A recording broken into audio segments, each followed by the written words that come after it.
This is a story about love, after everything. Enjoy the story.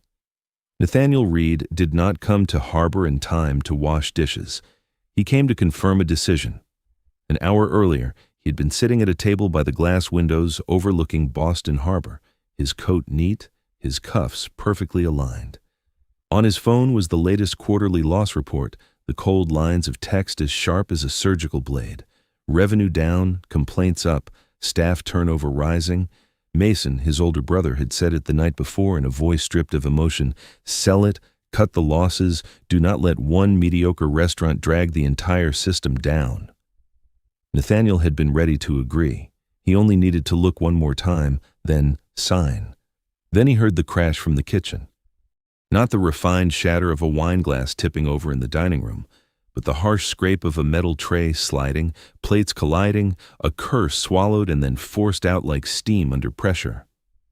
Through the slightly open kitchen door, he saw an employee rush past, face drained of color, mouth stumbling over apologies. He saw another plunge his hands into the sink, trembling from the scalding water.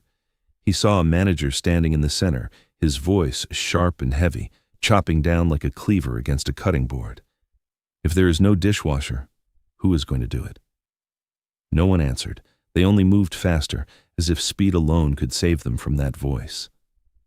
Nathaniel stood. I can help. The manager turned, eyes sweeping from his shoes to his collar, a well-dressed customer, someone who did not belong in this kitchen. Do you know how to wash dishes? Nathaniel removed his coat and placed it on the chair. I worked in a kitchen when I was younger. The manager gave a short, irritated sound, displeased by the interference, but the kitchen was backed up, customers were waiting, and he had no choice. 15 minutes, do not break anything. Then, the rush of hot water poured into the steel sink, loud as rain striking a tin roof. Steam rose thick and heavy, clinging to the low ceiling and the cold fluorescent lights. In the tightest corner of Harbor and Time, a man bent his head before a wall of stacked plates. His gray t-shirt darkened by water, sleeves rolled up, veins standing out along his forearms. No one looked at him for more than 3 seconds. In here, there were only 2 states, running or being yelled at. And then she said 3 words. You look lost. The sound was not loud, not gentle, not mocking, simply direct like a needle piercing through the dense curtain of steam. The man stopped.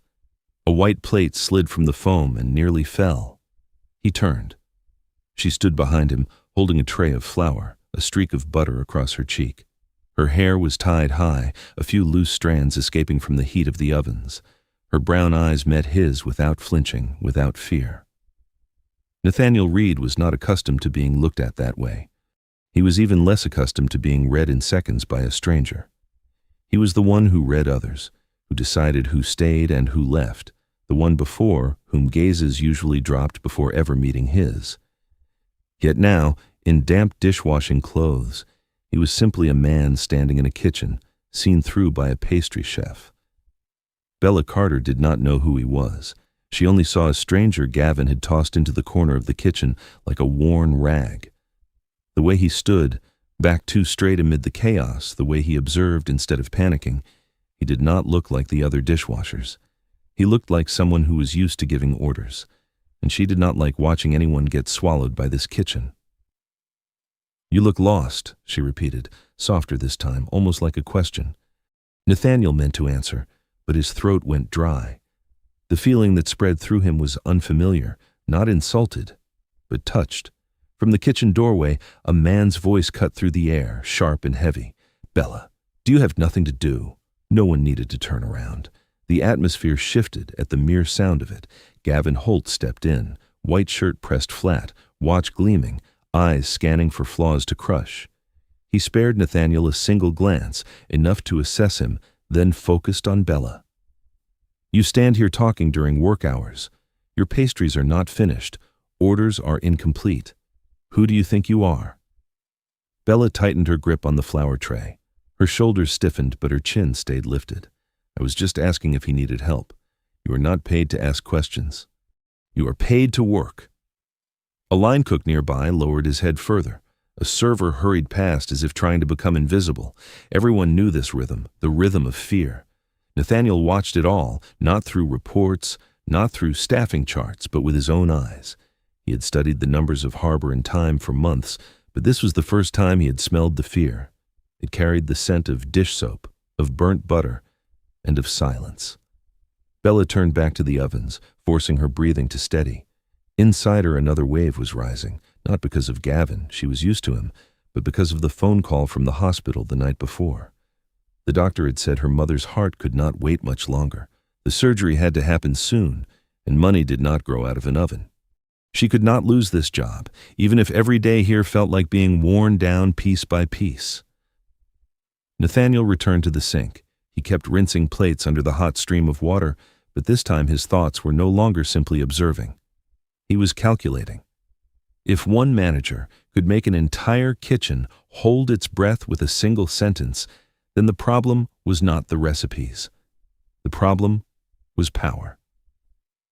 A pan clattered to the floor behind him, the sound sharp and grating. Gavin spun around. Who dropped that? A young employee, barely over 20, stammered an apology, his face drained of color. "Your bonus is deducted this month," Gavin said flatly. That was all. No raised voice, no explanation, and it was enough to make the young man tremble. Nathaniel tightened his grip beneath the rubber gloves. This was not management. This was domination. Bella glanced at Nathaniel for the briefest second. She saw his jaw tighten. She saw his eyes change, no longer lost but angry. She did not know why, but her instinct told her this man was not simple. 15 minutes passed. Nathaniel was still standing there. No one told him to stop. In this kitchen, if he stepped away on his own, someone else would be dragged in. At the end of the morning shift, the staff filed out through the back door. No one spoke much. Each carried their own fragment of exhaustion. Nathaniel pulled off his gloves and looked at the kitchen as it emptied. He had once purchased this place because of its prime location by Boston Harbor. He had believed that restructuring the workflow and replacing a few key positions would be enough. He had been wrong. The problem was not the system. It was the people being bent every day. He stepped into the back hallway where there were no customer-facing cameras, pulled his phone from his damp pocket, and dialed. The call was answered almost immediately. Mr. Reed. The voice on the other end was low and composed, a sharp, discreet woman. Clara Whitmore, his assistant. "Clara," Nathaniel said quietly, "I need you to do something, completely confidential." "Yes, I want to formally apply for a position at Harbor and Time, under a different name, Evan Cole, clean background, no connection to Reed Culinary Group, part-time, 1 month. Clara was silent for a beat. "What position do you want?" "Dishwasher, kitchen assistant, as low as possible." Another measured breath on the other end. "Are you certain?" "Mason will not agree." Nathaniel looked through the small glass window back into the kitchen. Bella was wiping down a stainless steel counter, her movements slower than usual. Her shoulders dipped slightly when she thought no one was watching. "If I sell this place without knowing what truly happens inside my own kitchen," he said, "then I'm no different from Gavin. Just a version wearing more expensive clothes." Clara did not respond immediately. "I will arrange it within 2 days," she said at last. Nathaniel ended the call. Wind from the harbor swept into the narrow hallway, carrying the scent of salt and metal. He inhaled deeply. The 3 words echoed in his mind. "You look lost." Maybe that had been true, but not anymore. This time he was not here to check profits. He was here to look directly at what he had neglected, and perhaps in that steam-filled kitchen he would find something money had never been able to buy. The truth. 2 days later, Evan Cole's application was sent to Harbor and Time like any other candidate. No one connected that name to Nathaniel Reed. No one imagined that the man who had appeared on the cover of business magazines was now standing in line for an interview, wearing a simple jacket and worn sneakers. Gavin Holt did not even remember his face. The interview took place in the small office behind the kitchen. The white paint on the walls had yellowed with time. A ceiling fan turned slowly overhead, clicking with each rotation. Do you have kitchen experience? Gavin asked without lifting his eyes from the file. A little, Nathaniel replied, lowering his voice more than usual. I worked part-time at a small place when I was younger. Gavin curled his lip. This is not a small place. This place requires speed. It requires discipline. And it requires people who know how to listen. I understand. Do you have a problem starting from the lowest position? No. Gavin looked up for the first time, his gaze assessing. There was something in the way the man standing before him held himself that irritated him, too straight, too calm, not like someone asking for a job. But Harbor and Time was short on dishwashers, and Gavin did not believe anyone had the patience to last more than a month anyway. You start tomorrow morning shift. If you mess up, I do not have time to train you again. Nathaniel nodded. No argument, no explanation. When he stepped out of the office, Bella was at the end of the hallway, holding a box of almond flour. She saw him and lifted an eyebrow slightly. You actually came back. I said I would, Nathaniel replied. Bella studied him for a few seconds. She did not understand why a man with eyes like his would choose this job, but there was something about him she could not ignore. Then, welcome to hell that smells like burnt butter, she said, the corner of her mouth curving up. The next morning, the shift began at 6. Nathaniel arrived 15 minutes early. The habit of someone who once ran an entire corporation still lingered, but in the kitchen, that habit meant nothing. In the first 10 minutes, he dropped 2 plates. 15 minutes later, he stacked a tray wrong. 30 minutes in, hot water splashed onto his hand. Gavin passed by and shook his head. I do not have time for slow people. Nathaniel clenched his jaw. He had handled $100 million deals without his hands trembling, yet a sink full of dishes and the chaos of a kitchen rhythm made him clumsy. Bella stepped in and pulled the tray from his hands before he dropped it again. Hold it from the bottom, not the edge, she said quickly, and do not try to carry too much at once. The kitchen does not reward heroes. I'm not trying to be a hero. Good, because here you just need to survive. She walked away, leaving a faint scent of vanilla in the air. Nathaniel watched her. Bella moved between stainless steel tables with a strange fluidity. She mixed batter, adjusted ovens, smiled at a line cook, then fell silent when Gavin walked past. She was like the only light in a room determined to stay dark. Mid-shift, Nathaniel stepped outside to take out the trash when his phone vibrated in his pocket. Mason. He did not answer immediately, but finally he picked up. Where are you? Mason asked without greeting. In Boston. Do not tell me you are still thinking about Harbor and Time. The quarterly report shows another loss. We are wasting time. Nathaniel looked through the window and saw Bella carefully brushing the final layer of glaze over a cake. Have you ever stepped into the kitchen of one of your own restaurants, Mason? Silence. I do not need to. I look at the numbers. That is the problem. Nathaniel ended the call before the argument could stretch any further. When he returned to the kitchen, a young line cook was being forced to stand still in front of everyone. You are 2 minutes late, Gavin said. 2 minutes here can ruin an entire service. I am sorry, the young man stammered. Sorry does not pay the rent. Bella slowed her steps. She wanted to say something, but Gavin's eyes shifted to her. Do you have a problem, Bella? No. Good. Nathaniel felt a cold anger run down his spine.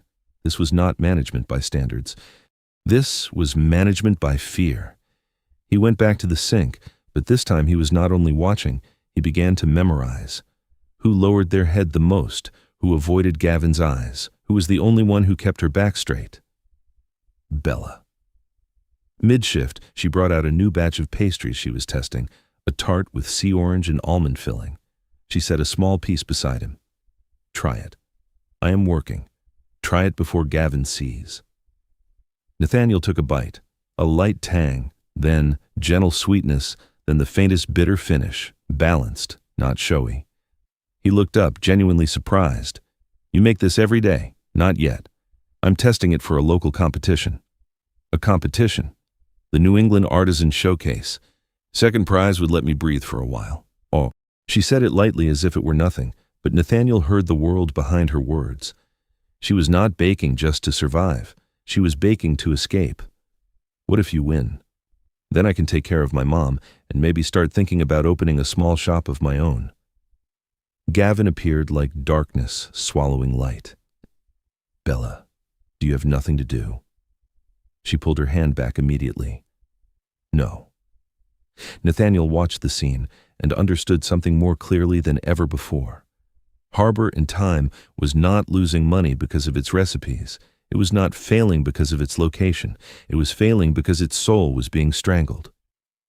At the end of the shift, when everyone else left, Bella stayed a few extra minutes to wipe down the stainless steel counters. She lifted her head and met his eyes. But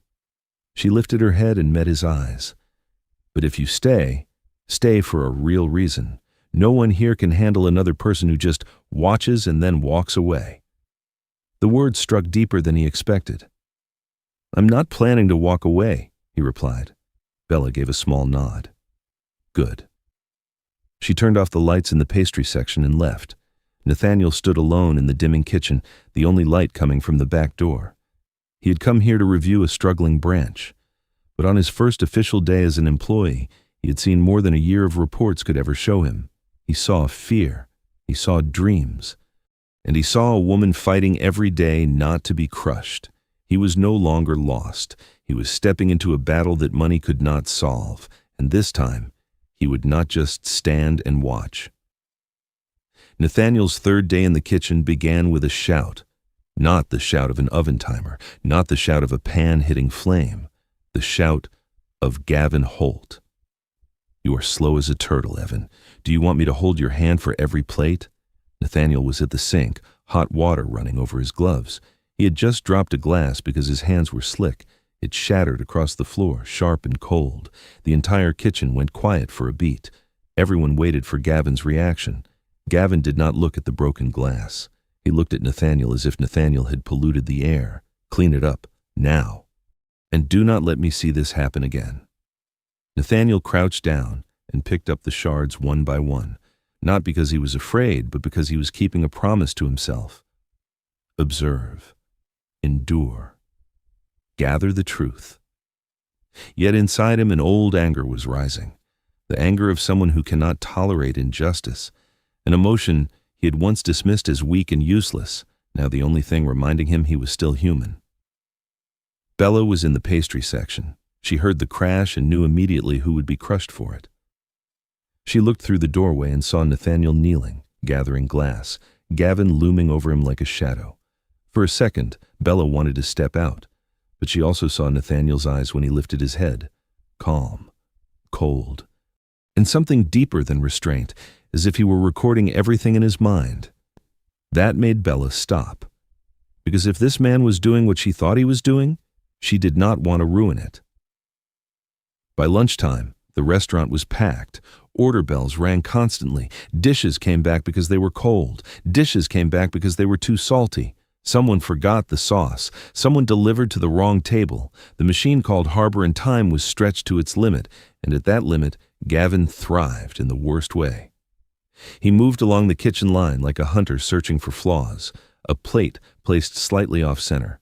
A towel folded incorrectly. An employee a half-beat too slow. He enjoyed that power. Elise, the pregnant line cook, was at the hot station. Her belly was visible beneath her shirt. Sweat ran down her temples.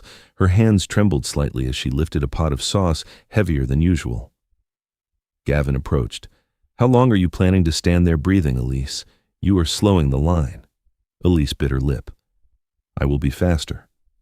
No, Gavin said, his voice low but enough to send a chill through the room. You will go home if you cannot handle it. I did not hire a belly. I hired someone to work.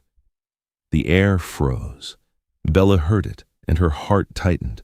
She knew Elise needed the money. She knew Elise was clinging to this job like a life raft, and Gavin had just kicked that raft away. Nathaniel stood a few steps away, holding a tray of plates. He felt blood rush to his ears. In his mind, he heard Mason's words from the night before. If the kitchen has a problem, replace the person. Replace, and it is done. Mason said it as if people were components, but these were not components. Elise tried to lift her head. Her eyes were red. She wanted to respond, but her throat closed. She looked down at her hands, at her belly, at the future of the child she had not yet named. She stayed silent. Gavin smirked as if he had won. Bella stepped forward, just one step, but enough for everyone to turn. "Gavin," she said, her voice strangely steady, "Elise is doing fine. If you need speed, I can help with plating so she can focus on the sauce." Gavin turned to Bella, his eyes darkening. "What did you just say?" "I said I can help." Gavin laughed, a laugh without joy. "Who do you think you are? Do you think you have the right to arrange staffing?" Bella kept her chin lifted. "I'm just trying to keep the service from collapsing." "Do not use the word keep here," Gavin snapped. "The only person keeping this restaurant from dying is me. If you want to be a hero, go out there and perform for the customers." A few breaths were swallowed, a knife clattered softly. Nathaniel felt his hand tighten around the tray. In his mind, another voice spoke. "Say it. End this. Just say your real name." But he could not. Not yet. Bella looked at Gavin, and in her eyes was a spark. Not reckless defiance, but dignity. She spoke slowly, each word striking like a knock against wood. "You are not saving anything. You are killing it every day." The atmosphere exploded. Gavin stood frozen as if he had been slapped. His face flushed deep red. He stepped forward, close enough for Bella to smell bitter coffee on his breath. "What did you just say?" Bella did not move back. "I told the truth." "Enough," Gavin shouted. "If you open your mouth one more time, I will have you out of here, and I will make sure no restaurant in Boston hires you." Elise began to cry without sound. A young line cook turned his face away. A server bit her lip until it went pale. Nathaniel stepped forward half a step, enough for Gavin to notice, but not enough to reveal too much. Gavin snapped his head toward him. "And you, what are you standing there for? Pick up the plates, clean the floor, do your job." Nathaniel held Gavin's gaze, 1 beat, 2 beats, then lowered his eyes, not in defeat, but as a reminder to himself, not yet. Bella turned away before Gavin could see the wetness in her eyes. She walked quickly into the pastry section, shut the door, leaned her back against the cold wall, and breathed hard. In her mind, a question she did not want formed. "If I get fired, what will happen to my mother?" She bit her lip until it hurt. In the back area, Nathaniel opened his locker and pulled out a small notebook hidden in his jacket pocket. He wrote without hesitation. Gavin Holt. Insulted pregnant employee. Threatened career. Abuse of authority. In front of entire kitchen. Witnesses. Elise. Bella. 3 other staff at the hot station. His handwriting was neat and sharp like a verdict. His phone vibrated in his pocket. A message from Clara Whitmore. "Mason is asking about your schedule. I told him you are on an internal assignment. Do you need me to handle anything else?" Nathaniel looked at the screen. A different kind of exhaustion pressed against him, the fatigue of 2 worlds pulling at once, one of shareholders, profit, and polished surfaces, the other of sweat, humiliation, and strangled dreams. He typed a single line. "Leave it as is. Do not let Mason know. And prepare a replacement file for the manager, but do not act yet." He slid the phone back into his pocket. The afternoon shift dragged on like stone.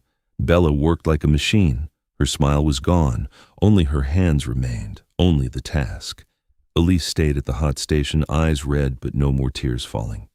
She cooked as if shielding the child in her belly from the world. Gavin moved around, satisfied that he had extinguished the fire in Bella's eyes. He liked that silence. He called it discipline.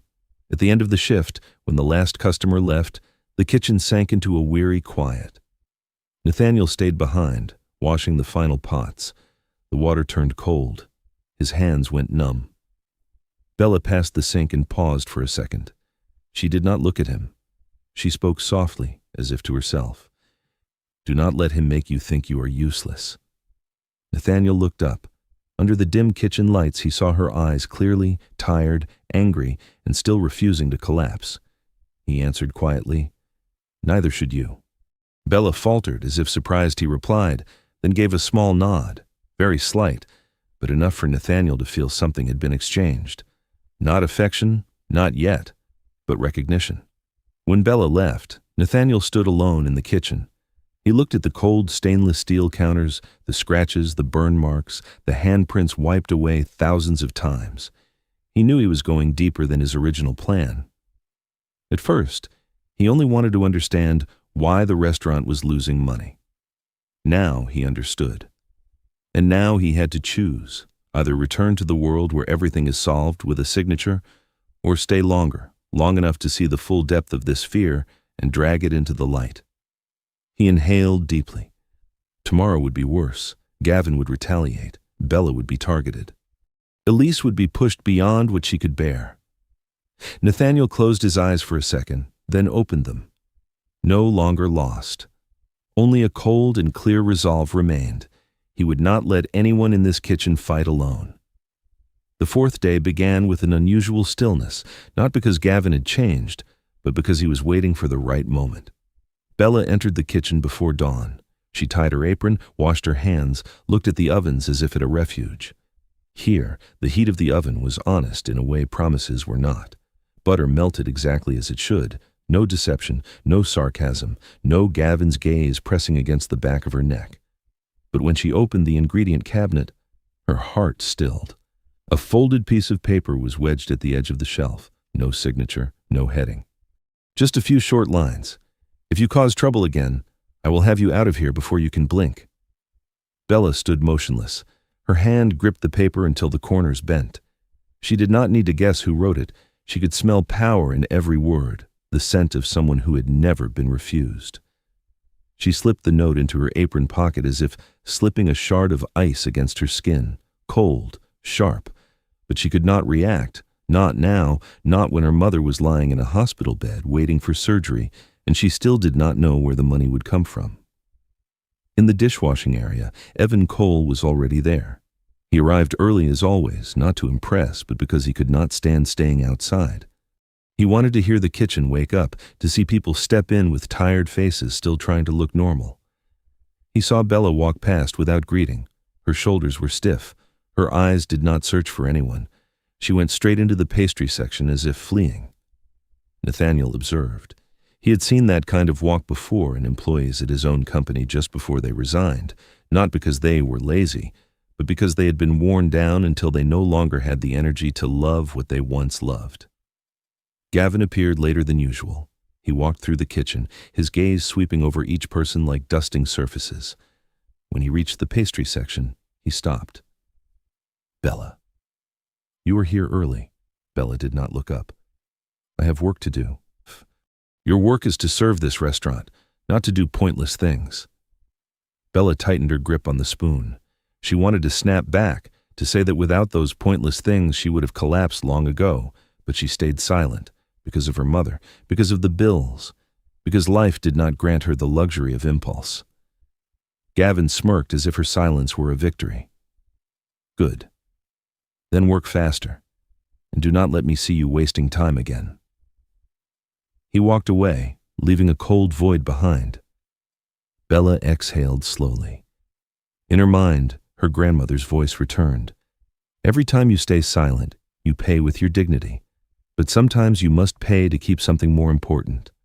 One day you will not have to pay anymore. Will that day ever come? Bella did not know. During the short break, the kitchen loosened for a few minutes. A few people stepped out the back door to smoke. A few leaned against the wall and closed their eyes. Bella did not go anywhere. She stayed in the pastry section, making a small batch of buttercream that was not tied to any order, just testing. Nathaniel walked past and noticed. What are you doing? Bella startled, then looked at him as if remembering she still existed outside of fear. She hesitated, then spoke softly. I'm testing something for the competition. That competition is real. It was not just something I said the other day, and when she said it, she felt as if she had just pulled a dream out of a dark drawer. The New England Artisan Showcase, she said. I already submitted my application. The first round will be in a few weeks. Nathaniel did not ask why. He understood from her voice, for money, for her mother, for a door that if she did not push herself, no one would push for her. You are good, he said. Bella let out a dry laugh. Good at what? I only know how to try. She did not look at him. because if she did, she feared he would see the desperation she was trying to hide. Nathaniel watched her hands. The hands of a real baker, fingers marked with old burns, thin cuts, patience in every movement, not the artificial patience of meetings, but the patience of someone standing before an oven waiting for the exact right moment. "Where did you learn?" he asked. Bella went quiet for a long beat, then said, "I was accepted into culinary school in Providence. I went for 1 semester." Nathaniel heard 1 semester like a door slamming shut. He could see the fork in the road. "For your mother," he guessed. Bella nodded. "That was when she first got sick. I thought I would go back later. But life does not wait for you to return." She set the spoon down and wiped her hands on her apron. Her eyes looked far away, as if at another kitchen, cleaner, filled with natural light, soft music, and her grandmother. "My grandmother taught me to cook," she said. "She used to say food is not just to fill you up, it is to make you feel loved. She baked on Sunday mornings. The whole house smelled like everything would be okay." Bella's voice softened, then dipped lower. "She died when I was 17. After that, I kept thinking if I could cook like her, I could keep her here a little longer." "Sounds foolish, right?" "Not foolish," Nathaniel said quickly, afraid she might take it back. Bella looked at him truly this time, as if searching to see whether he meant it. "Have you ever had someone who made the whole house smell like that?" she asked. The question struck him. He thought of his childhood, a large house full of staff, meals on time, everything perfect and empty. He did not answer right away. Bella understood. She did not press. "Everyone carries silences they do not speak," Nathaniel said, almost like a confession. "I've never stayed long enough in a kitchen to understand why people love it." Bella gave a small smile. "Then you came to the right place. You just have to survive Gavin." The name Gavin hung like a thorn. They both fell silent. In the corner, Elise walked past, one hand pressed to her lower back, her face pale but still trying to smile at Bella. Bella watched her, then looked at Evan, her voice lowering. "He will not stop. He will find someone to crush every day. Yesterday it was Elise. Today it might be me. Tomorrow it might be you." Nathaniel heard the exhaustion in that statement, the exhaustion of someone used to being threatened yet still standing. He wanted to tell the truth, to say that one phone call could end all of this. But he knew that was not the way, not with Bella, not with these people. If he exploded too early, Gavin would twist the story, turn them into troublemakers, and Bella would lose what little she had left. Nathaniel simply said, "If you enter the competition, what do you need?" Bella lifted a brow. "Money," she almost said, but she did not. "I need time and I need a quiet place to practice." Nathaniel looked around. This kitchen was not quiet. It would never be quiet. And Gavin would never let her have peace. In his mind, the pieces began to connect. A competition, a toxic manager, a pastry chef with a dream cornered, a restaurant dying from fear, and an owner standing at the dish sink pretending to be someone else.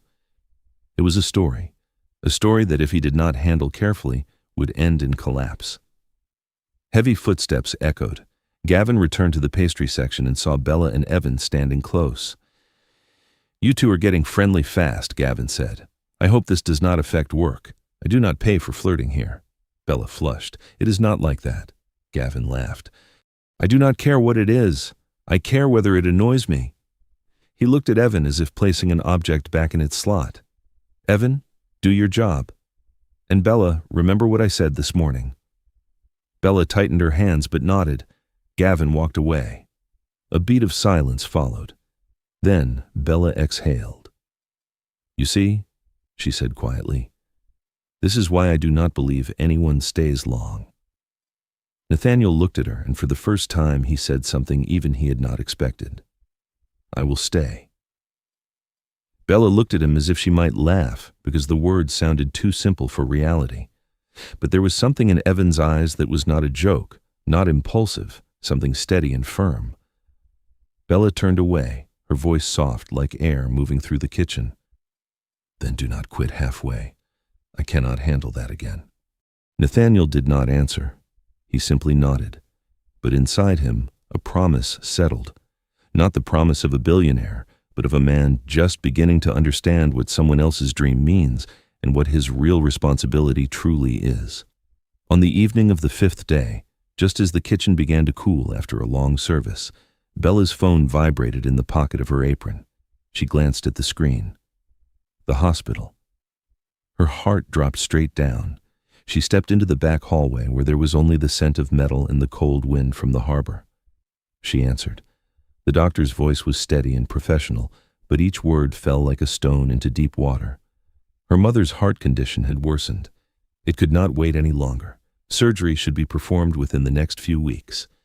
Bella heard herself replying, "Yes, yes, I understand." But she did not understand. She did not understand how to turn those numbers into money. When she ended the call, her hands were shaking. She leaned against the wall, eyes closed. In her mind, she saw her mother lying in the hospital bed, that strained smile every time Bella came to visit. "Do not worry about me. I am fine." Her mother always said that. Bella knew it was a gentle lie. She inhaled deeply, wiped her tears before returning to the kitchen. No one could see her weak, not Gavin, not Elise, not Evan. But when she stepped inside, Evan had already noticed. He did not ask right away. He simply watched the way Bella set a tray down slightly harder than usual, the way she dropped a spoon she would never normally drop. "Is everything okay?" he asked when she passed by. Bella meant to say yes, but today she was too tired to lie. "My mother needs surgery," she said quietly without looking at him. Nathaniel felt his chest tighten. "How soon?" "As soon as possible." Her voice was frighteningly calm, as if she were reading a recipe, as if letting emotion in would shatter her. "It is not a small amount of money," she continued. "I am entering the competition. Second prize would cover most of the cost if I win." If. The word hung between them. Nathaniel wanted to tell her he could help, that he could cover the entire amount before she could blink, but he knew if he did that now, he would ruin everything. Not because Bella was proud, but because she needed that victory for herself, not only for the money, but to prove she was more than an employee in this suffocating kitchen. Gavin walked in just as the air between them settled. "Bella, where is the order for table 8? "It is coming," she replied quickly, turning away. Gavin studied her longer than usual, as if he could smell weakness. "You do not look focused." "I'm fine. I hope so. I do not need more mistakes right now." He turned to Evan. "And you? Do not stand there like a statue. We are short on bowls." Nathaniel went back to the sink, but his mind was no longer on the rhythm of the kitchen. It was on the doctor's words, on the look in Bella's eyes when she spoke of her mother. That evening, after the shift ended, Bella did not leave immediately. She stayed in the pastry section and took out an old worn notebook. Inside were the recipes for the competition, handwritten lines revised over and over, smudges of butter along the edges of the pages. Evan appeared at the doorway. "You are practicing," Bella nodded. "Harbor Dawn Tart," she said. "I named it that. For the harbor, for dawn, for hope." Nathaniel stepped in, not too close, not too far. "Do you have enough ingredients?" "Not exactly," Bella replied. "I need better almonds and fresh sea oranges. But I will manage." He watched the way she mixed the batter, the way she measured every gram of sugar with care. No excess, no lack. She was not careless. She worked as if each tart could save a life, and in some way it could. Suddenly, the kitchen door swung open. Gavin. He stood there, arms crossed over his chest. "What are you doing after hours?" Bella straightened. "I'm preparing for the competition, using the restaurant's ingredients." "No, I brought them from outside." Gavin stepped forward, picked up a bag of almonds from the table, read the label, then looked at her. "I do not like employees using the kitchen for personal purposes. I am doing this after hours. I do not care. This is property under my management, and I do not allow it." Bella swallowed her anger. "I will clean everything. It will not affect anything." Gavin tilted his head. "Is that competition so important?" Bella did not answer. He let out a thin laugh. "You think you are going to win. You think these little pastries will save you from reality." Reality. The word felt heavy as stone. Nathaniel stepped forward half a step, enough for Gavin to notice. Gavin looked at Evan. "Why are you still here?" "Helping clean up," Nathaniel replied. Gavin gave a cold smile. I do not need you playing hero. If she wants to dream, that is her business, but I do not want it affecting this kitchen. Bella met Gavin's eyes. It will not affect it. Good. Because if I discover a single gram of ingredient missing because of this, I will consider it theft. He emphasized the last two words, then turned and left. The door shut. The air remained heavy.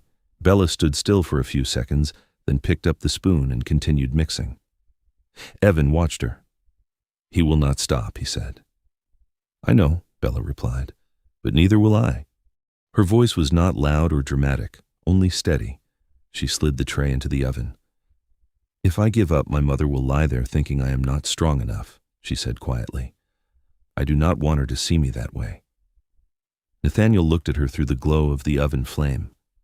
He had once believed success meant controlling everything, but now he was witnessing a different kind of success, standing up while afraid, continuing while threatened, believing in a small tart inside a toxic kitchen.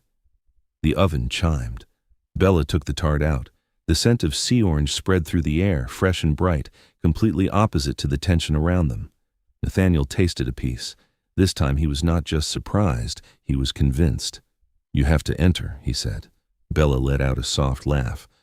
I am entering, she said. Nathaniel shook his head. Not just entering. You have to win. Bella looked at him, her eyes softening for a brief second. Then you need to help me wash dishes faster, she replied. Nathaniel gave a quiet laugh. Outside, the sea wind blew stronger. In the kitchen, a tart was slowly cooling. And somewhere in a hospital room, a heart was waiting. Bella did not know how she would manage. Nathaniel knew he could not stand on the sidelines anymore. But he still had to be patient, because this battle had not reached its climax yet. And when it did, he would have to choose between protecting his secret or protecting her. The next day, Bella arrived earlier than usual. She carried a large paper bag filled with fresh sea oranges, lightly roasted almonds, and a jar of local honey. She did not place them in the shared cabinet. She put everything into a separate box and wrote her name on it in black marker. She did not trust Gavin, and she could not afford a mistake.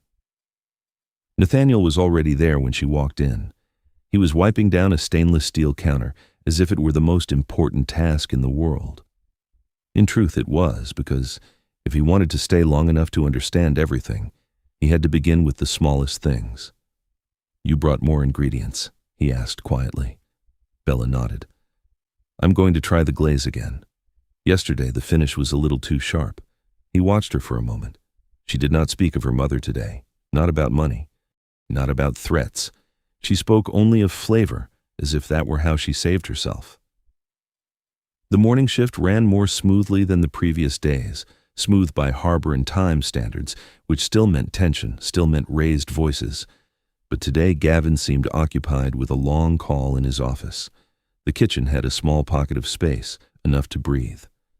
During the short break, Bella pulled Evan toward the back door. Do you have 5 minutes? He nodded. She opened the ingredient box and set it on an old wooden table by the wall. I need someone to taste. And to be honest, Nathaniel did not hesitate. Bella began remaking the glaze right there. She warmed the honey gently with sea orange juice, added a touch of sea salt, then removed it from the heat at the exact moment the surface thickened. She was completely focused. Her eyes were no longer tired. When she baked, she became someone else, someone certain, someone in control. Do you think I should add finely grated orange zest? She asked. He inhaled the mixture. If you do, just a little. Keep the brightness. Bella glanced at him, a little surprised. You have a good palate. Nathaniel smiled faintly. I am just guessing. She poured the glaze over the tart. Thin sunlight streamed through the back door and caught the glossy surface. She cut a small slice and handed it to him. He tasted it. The orange opened bright. The honey deepened it with warmth. The finish was no longer sharp. Balanced. He looked at her. This is completely different. Bella studied his eyes. She did not need flowery praise, only the truth. Better, right? Much better. She exhaled softly. I need to practice this at least 10 more times before the first round. Nathaniel glanced at the clock outside the kitchen door. Almost 5 minutes had passed. Where are you going to practice? After work or early morning? If Gavin does not catch me. He shook his head slightly. You need somewhere quieter. Bella gave a dry laugh. In Boston, quiet is not cheap. Before he could answer, the door swung open. Gavin. What are you two doing here? Bella turned immediately. Break time. Gavin looked at the ingredient box, then at the tart.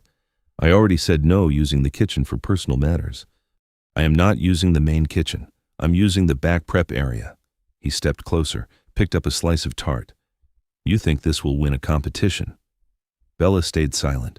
Gavin took a bite, chewed without expression, then set it down. Too complicated. People do not like things that make them think. He turned to Evan. And you. If I see you helping her during work hours, I will cut your shifts. Nathaniel kept his expression calm. I was just tasting. I did not hire you to be a judge. Gavin walked away. The air grew heavy again. Bella looked at the half-eaten slice. He hates anything he cannot control, she said quietly. Nathaniel looked at her. Are you afraid? Bella paused for a beat. Yes, but I'm more afraid of not trying. The words stayed with him. That afternoon, Nathaniel deliberately worked faster than usual. He wanted to free up time for Bella after the shift. He burned himself again, dropped another tray. Gavin shouted. He did not react. Bella watched and began to understand. Evan was not here just for money. He was here for something else. When the evening shift ended, the kitchen emptied. Bella took out her ingredients again. Evan did not need to ask. He stayed. They made a second batch, then a third. On the third attempt, Bella's hand trembled slightly from exhaustion as she poured the glaze. Nathaniel placed his hand on the edge of the table. Slow down. No need to rush. Bella looked up. Are you not tired? I am. Then why are you still here? Nathaniel watched the glaze settle into a smooth sheen. Because there is something worth staying for. The words made Bella pause for a second. She did not ask more. They tasted the final batch. This time, Bella smiled. All right, I like it. Her joy was not loud, but it was real. They stood facing each other, separated by nothing more than a stainless steel table. The kitchen lights dimmed slightly. Bella looked at Evan more carefully. He did not look like someone who had come here just to drift through. Nathaniel felt his heart beating harder than usual, not from fear, not from anger, but because she was looking at him as if he were real. He was about to say something when footsteps echoed in the hallway. They stepped apart. Gavin walked past, glancing into the darkened kitchen. I hope you have not forgotten that tomorrow we have a large group reservation. Bella nodded. We have not. When he left, Bella leaned lightly against the table. Tomorrow will be terrible. Nathaniel nodded. But you will still practice. She looked at him, her eyes tired but firm. I do not have a choice. Nathaniel understood. Neither did he. When Bella left, Nathaniel stayed a few minutes longer. He took out his phone and texted Clara. Find a small kitchen space near the harbor, short-term lease, under another name. No connection to me. The message sent. He looked again at the tart on the table. A small pastry. A large chance, and a boundary growing thinner between his secret and the truth Bella deserved to know. He exhaled slowly. Tomorrow would be more intense. And he knew that soon he would have to choose between remaining Evan Cole or standing up with his real name. That morning, Bella walked into the kitchen with a strange feeling, as if the air were waiting for her to make a mistake. She did not know why until she saw Gavin standing at the storage door, inventory ledger in hand, eyes unblinking. He did not shout. He did not frown. His calm was what made the room cold. Bella walked straight past him, pretending not to notice, but her heart beat faster. She thought of her separate ingredient box, of the threatening note, of the way he had looked at the tart the day before, as if it were something that needed to be extinguished. At the dish station, Evan kept his head down. He had seen Gavin. He had seen the change in Bella's step. He did not ask, not yet, because in a kitchen like this, questions could become fuel. The morning shift moved in a silence stretched tight as wire. Everyone worked faster than usual, not from enthusiasm, but from fear. Elise passed Bella and lightly touched her hand as a warning. "Be careful." Bella nodded. Near noon, Gavin called Bella into his office. Just one sentence. Not loud, but enough for the entire kitchen to sense a storm coming. Bella wiped her hands and walked in. The door closed behind her. The office was small, smelling of old coffee and paper. Gavin sat behind his desk, eyes fixed on her. "You are entering that competition, correct?" Bella kept her voice steady. "Yes. I do not like outside distractions. It is outside work hours." Gavin leaned back, still calm. "You think I do not know you stay in the kitchen after your shift?" Bella felt her throat dry. She had tried to be discreet, but nothing stayed hidden here for long. "I clean everything.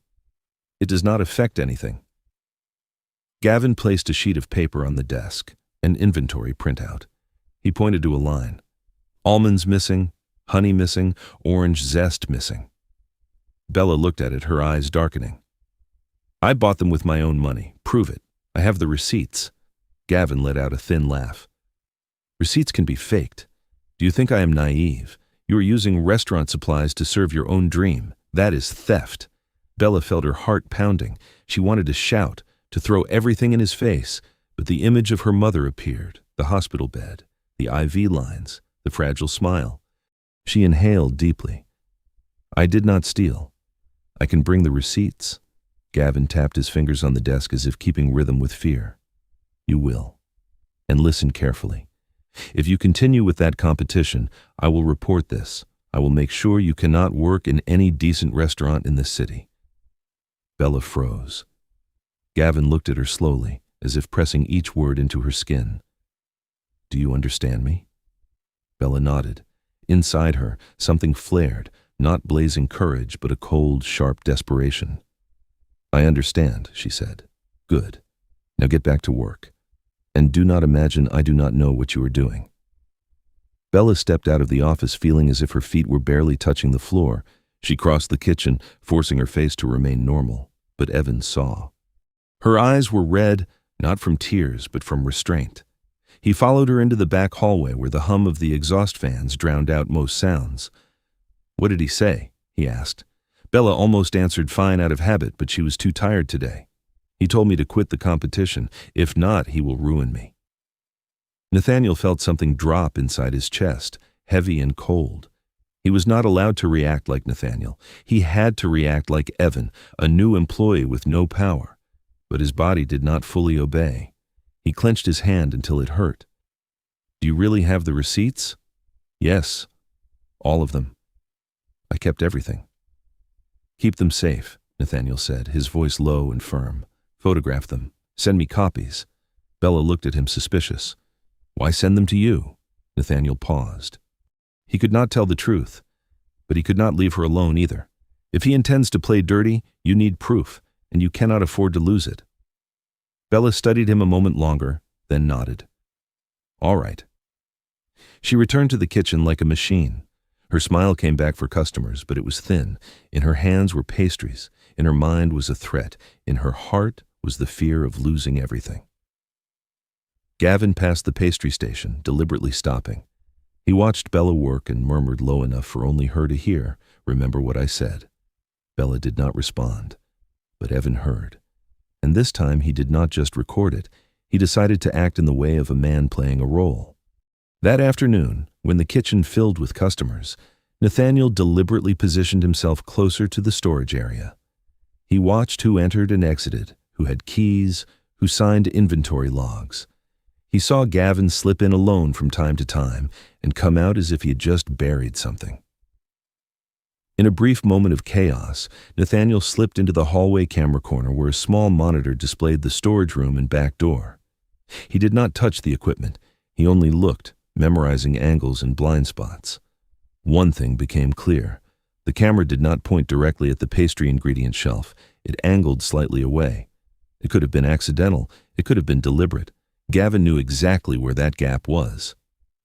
When the evening shift ended, Bella left faster than usual. She was afraid to stay, afraid of being caught, afraid of another note waiting in her cabinet, afraid of a trap. Nathaniel left as well, but he did not go home. He stood by the harbor, cold wind striking his face, then called Clara. "It is worse than I expected," he said. Clara did not ask for details. She only asked what needed to be done. "The kitchen space I asked you to find, is it ready?" "Yes." "A small commercial kitchen near the harbor, rented by the week. Contract under an intermediary name. No trace back." "Good. Send me the address. And one more thing. I need a copy of this month's inventory data and the delivery schedule. I want to cross-check it." Clara was silent for a beat. "What are you planning?" "I am planning to make sure the truth has no room left to be twisted." He ended the call and stood watching the harbor lights shimmer across the dark water. Gavin's voice replayed in his mind. "I will ruin you." The sentence of a man accustomed to stepping on others to stand taller. He thought of Bella, of the ingredient box with her name written on it, a small act that carried her determination to claim ownership of her dream. He thought of Elise and the child she carried, and he thought of himself, a billionaire pretending to be a dishwasher, absurd and dangerous, because if he acted too soon, Bella would see him as another Gavin, a man using power to control her life. If he waited too long, Gavin would destroy her before she ever stepped onto the competition stage. Nathaniel closed his eyes for a second. When he opened them, there was only one clear plan. Gather evidence, seal every exit Gavin could use, and create a safe place for Bella to practice, a place where no one could snatch her dream away with a threat. Tomorrow, he would give her the key to the rented kitchen, but he would not tell her it was his.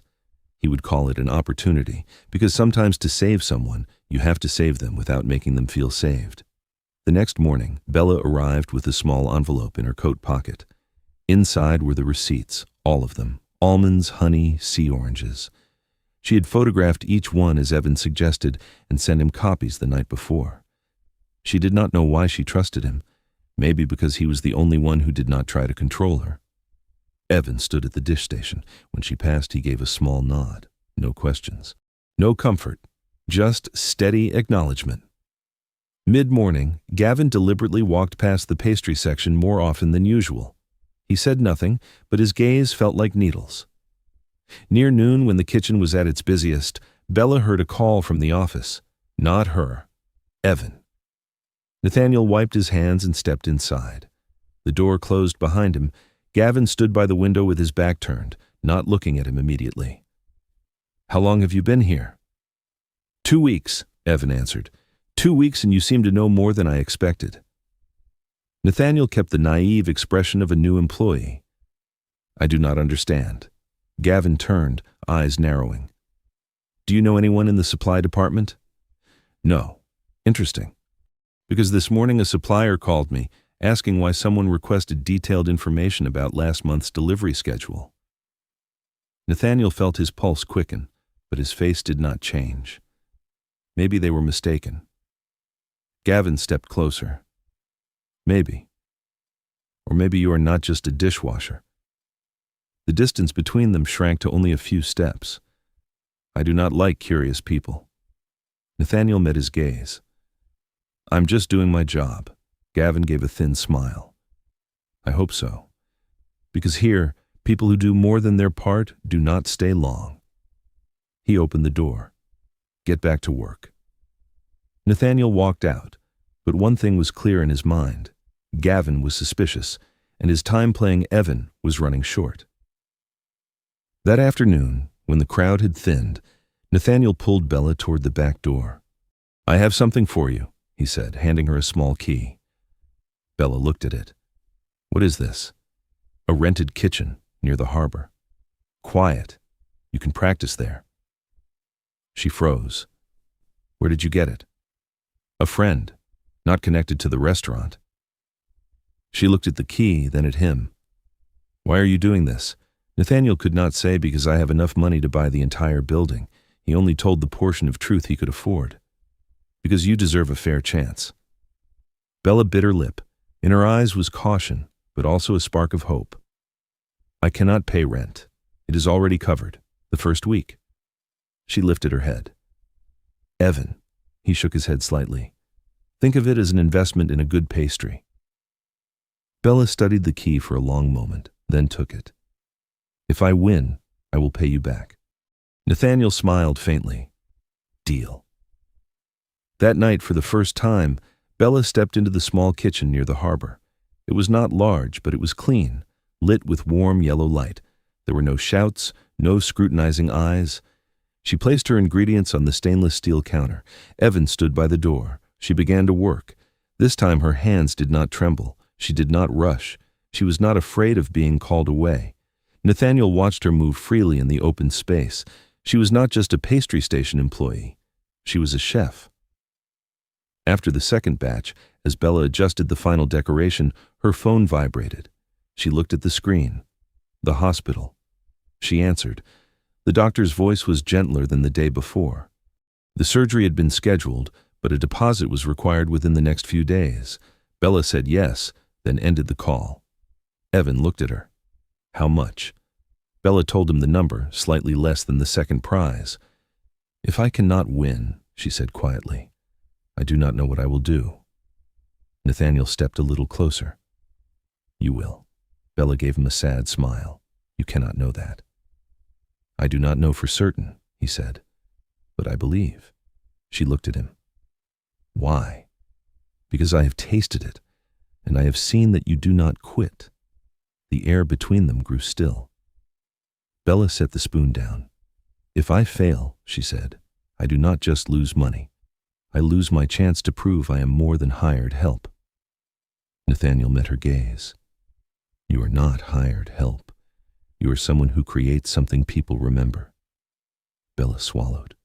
No one had ever said that to her before. The moment stretched. Then Bella stepped closer, not touching, but close enough for Nathaniel to feel her breath. You do not seem like you belong there, she said softly. There where? In that kitchen, in this city. You do not act like someone who has to fight to survive every day. He did not answer right away. Everyone has their reasons for staying where they are, he said. Bella searched his eyes, as if looking for something behind them. Before she could ask more, Nathaniel's phone vibrated. Clara. He stepped outside to answer. Gavin has hired a private investigator to check new employees, Clara said quickly. He is digging. You do not have much time. Nathaniel looked through the glass at Bella, carefully sprinkling orange zest over the tart. I know. When are you going to tell her? Nathaniel was silent. Not too early, not too late. Be careful, Clara said. If he exposes it first, you will not control the story. I understand. He ended the call. When he returned, Bella was cutting a small slice and tasting it. Nathaniel did the same. The balance was perfect. She smiled, no longer forced. I think I am ready for the first round. Nathaniel looked at her, pride and heaviness mixing inside him. She was ready. He was not. Because somewhere out there, a man was digging into his identity. And if the secret came out before he fixed everything, Bella would not just see him as a liar. She would see him as part of the system that made her afraid. That night, when they left the small kitchen, Bella locked the door and slipped the key into her pocket as if it were a treasure. She turned to Evan. Thank you. Nathaniel only nodded, but he knew gratitude would not be enough. Very soon she would need more than a key. She would need the truth, and he would have to decide who he was when standing in front of her, Evan or Nathaniel Hartwell. The competition day arrived faster than Bella expected. The Boston morning was cold and clear, wind from the harbor sweeping past rows of red brick buildings. The city culinary center was crowded, amateur chefs, hidden dreams, spotless white aprons.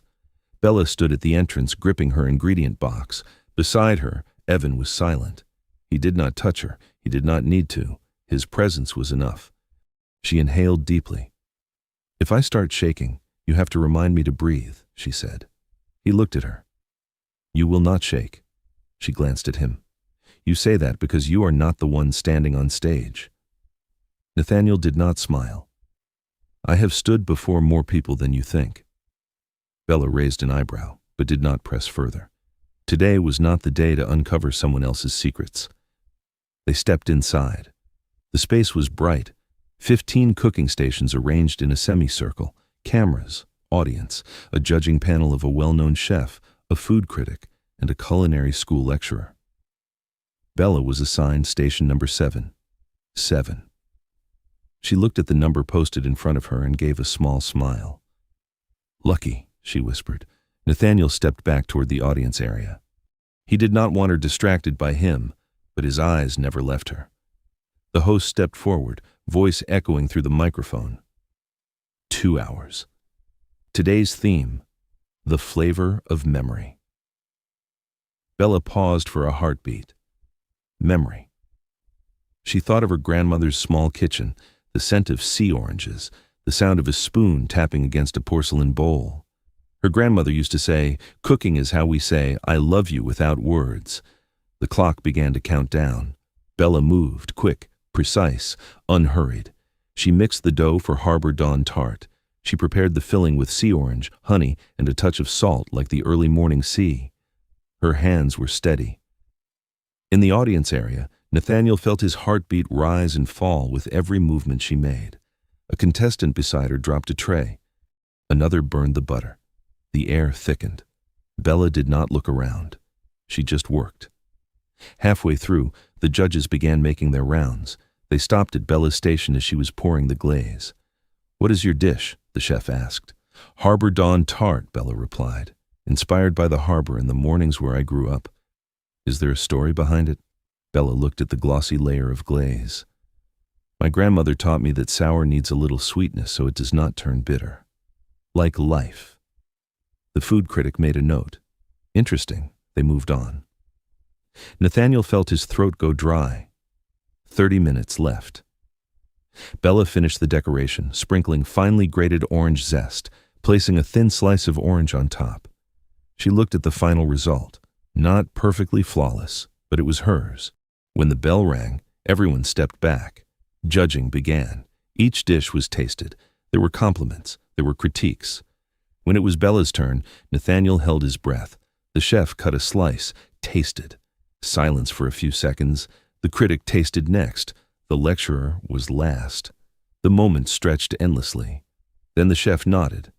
"Good balance," the critic added. "Distinct character," the lecturer said. "Not just technique. There is emotion." Bella bowed her head. "Thank you." The results were announced after 10 minutes of deliberation. The hall fell silent. Third prize went to another name. Second prize, Isabella Carter. Nathaniel stood before he even realized it, applauding louder than anyone. Bella walked onto the stage, eyes bright. She received the silver trophy and the check, an amount enough for the surgery deposit. Not more, but enough. When asked to say a few words, she held the microphone. "I did not think I would stand here," she said, her voice slightly trembling. "I just want to tell anyone listening that if you have a dream, do not let anyone tell you that you do not deserve it." She hesitated. "And thank you to someone who believed in me when I did not believe in myself." She looked into the audience. Evan.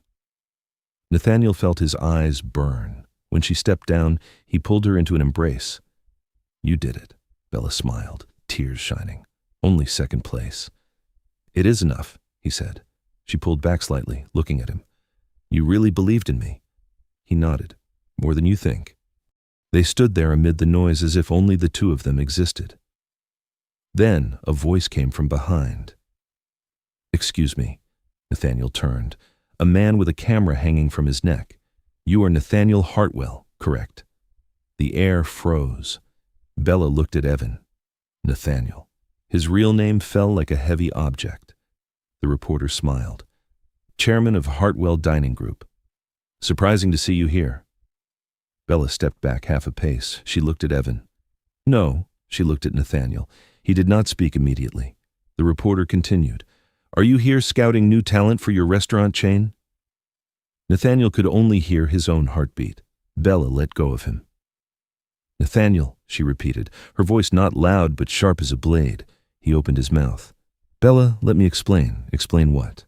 She did not cry. She did not shout. She was simply cold. "He is the owner of Harbor and Time," the reporter interjected. "In fact, he owns the entire restaurant group at the harbor." Bella turned to the man. "Thank you." Then she looked back at Nathaniel. "Do you know what I hate the most?" Nathaniel did not answer. People who pretend to be something they are not, each word cut clean. I did not pretend about my feelings, he said quickly. But you pretended to be Evan. Bella tightened her grip on the trophy. I told you about my mother, about my fear, about being threatened, and you stood there like an ordinary employee. You wanted to understand what was happening. You understood by lying to me. The reporter still held up his camera. Nathaniel wanted to push him away, but he knew any wrong move would be recorded. Bella stepped back again. I do not want to hear it. Not here. She turned away. Bella. He moved after her, but the crowd blocked his path. By the time he reached the entrance, she had disappeared into the flow of people. Nathaniel stood on the sidewalk, surrounded by traffic noise and distant waves. He had helped her win, and he had just lost her. His phone vibrated in his pocket. Clara. He did not answer. He stared at the empty street ahead. He had thought he could control when the truth came out. He was wrong. And for the first time in years, Nathaniel Hartwell did not know what to do next. He only knew that if he did not fix this, second place today would be the last victory he would witness beside her. The next morning, Nathaniel arrived at harbor in time earlier than usual. The sky was still gray. Wind from the harbor cut straight through the back door. He had called Bella all night, many times, no answer. He had texted, no reply. He stepped into the staff locker room, his heart heavy as if carrying something he could not set down. Bella was there. She was not wearing her apron. She stood in front of her locker, placing each item into a cardboard box, every movement neat, cold, as if she had decided long ago and was only waiting for the moment to act. Nathaniel stood at the doorway, not daring to step closer. Bella, he said. She paused for a beat but did not turn around. Do not say my name as if you have the right. Her voice was not raised. It did not tremble. That was what made it frightening. He stepped forward slowly. Give me 5 minutes. Just 5. Bella turned. There were no tears in her eyes, only something hard and sharp, the look of someone who had run out of space for hope. Explain, she said. Explain who you are, and explain what you have done to me. Nathaniel opened his mouth, then closed it again. He realized any sentence beginning with because would sound like an excuse, so he spoke plainly. I am Nathaniel Hartwell. I own this restaurant. I came here under the name Evan Cole to understand what was happening in this kitchen. Bella let out a short laugh, one without humor. So what was I? Part of your investigation? No, he shook his head. You were the one who made me see the truth. Did you hear yourself? Bella said, each word slow and deliberate. You. You still dare to call me that? Nathaniel felt as if something tightened around his chest. I did not intend to make you feel used. I thought if I revealed who I was, Gavin would perform. The staff would be afraid, and I would never see what was real. Bella placed her hand on the cardboard box to steady it. And what did you see that was real? You saw me being threatened. You saw me afraid of losing my job. You saw me talk about my mother, and you let me talk because you were playing the kind employee. I was not playing my feelings, Nathaniel said. Everything I felt was real. Bella looked at him as if he had said something meaningless. Real. Then why does it all feel fake to me? Nathaniel had no answer. Bella bent down, lifted the box. I quit. Do not, he said quickly. At least let me fix things here first. Bella looked at him. Fix things here. Or fix your image. The question cut clean. Nathaniel stood silent. He wanted to say no, but he knew he could not prove it in a single minute. Bella walked past him and out of the locker room without looking back. Nathaniel remained standing in the smell of cheap soap and the sound of dripping pipes, feeling as if he had been left inside his own lie. Outside, the morning shift continued. People still had to serve, as if someone's heart had not just broken. News of Bella quitting spread faster than any dish. Side glances, whispers, unusually long silences, and Gavin Holt appeared right on time, like a vulture sensing weakness. He stood in the middle of the kitchen, speaking loud enough for everyone to hear. I told you, she was trouble. And now it shows, using restaurant ingredients for her little competition. When questioned, she runs. You see? Some lowered their heads, some held their breath. Elise stood at the hot station, gripping the ladle, her face pale. Nathaniel stepped out from the dish station, apron still on. He had not planned to confront anyone yet, but Gavin was tearing Bella down again in front of those who had seen the truth. Nathaniel set the tray down. Enough, he said. Gavin turned and smiled thinly. Oh, Evan. Or should I call you something else? Nathaniel held his gaze. Gavin raised an eyebrow, dragging out his words. I've heard interesting things about a new employee, too calm, too clean, and someone asking suppliers about delivery schedules. You think I am a fool. The kitchen fell silent. Gavin stepped closer, his voice dripping with poison. Go on, who are you? Nathaniel felt every eye on him. He could keep pretending, he could dodge, but it was too late, and Bella was gone. He had nothing left to protect except the truth. He inhaled. I am Nathaniel Hartwell, he said clearly. I am the owner of Harbor and Time. And yes, I came here under the name Evan Cole. A sharp intake of breath sounded somewhere. A ladle clattered to the floor. Someone stepped back as if shocked. Gavin burst into laughter, as if handed a stage. Did you hear that? Our owner, pretending to wash dishes, watching us. Fascinating. Nathaniel kept his voice steady. I came to understand why this restaurant is dying. And I did. It is because of you. Gavin lifted his hands like an actor wrongly accused. Because of me. Of course. Blame the manager. That's easy. Nathaniel pulled a small notebook from his coat pocket, the one that had been with him every day. 3 weeks of notes, dates, times, employee names, abuse of authority, insults, threats, false accusations. I saw you do all of it. Gavin's face tightened. Just your notes. Who would believe that? A small voice spoke up, trembling but clear. I would. Elise stepped out from the hot station. One hand rested on her belly, but her back was straight. You called me a belly. You told me to go home if I could not handle it. I remember every word. Gavin's eyes widened. Be quiet. A server spoke up. I heard it too. And I heard you scold Bella every day, another line cook added. You cut my bonus because I was a few minutes late when the bus broke down. You called me useless. One by one, the words came. The kitchen was no longer silent. Gavin looked around, realizing the fear he had always controlled was turning into something else. Voices. He turned back to Nathaniel, his voice low and harsh. You are defending her because you like her. Do not pretend this is about morality. Nathaniel stepped forward. Just one step. Choose your words carefully. Gavin laughed, but the sound wavered at the edges. You cannot touch me without legal proof. I have it, Nathaniel replied, and I will handle everything by the law. But there is one thing that does not need to wait for the law. The entire kitchen held its breath. Nathaniel looked straight at him. You are fired. Effective immediately. A dead pause followed. Then Gavin laughed louder, clinging to the last thread of arrogance. You would not dare. The press will tear you apart. The owner who pretended to be staff, employees being watched. You think you are clean. Nathaniel did not blink.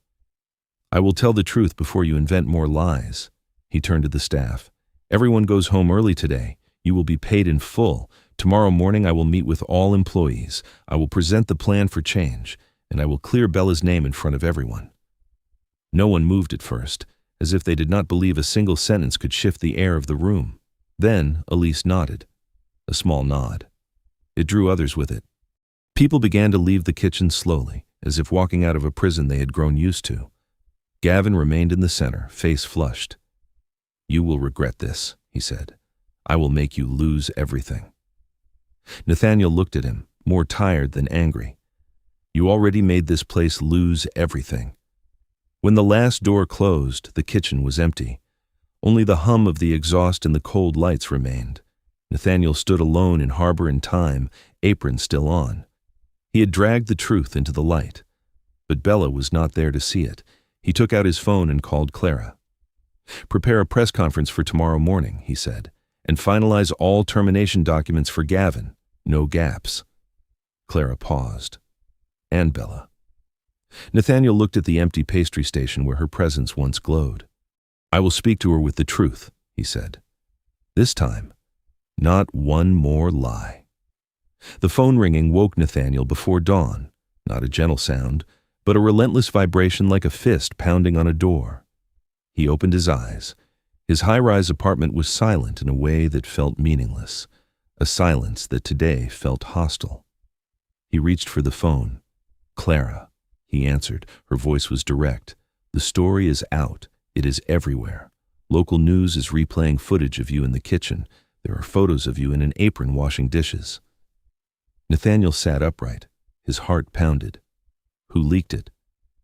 Clara did not hesitate. Gavin. He sold the story last night.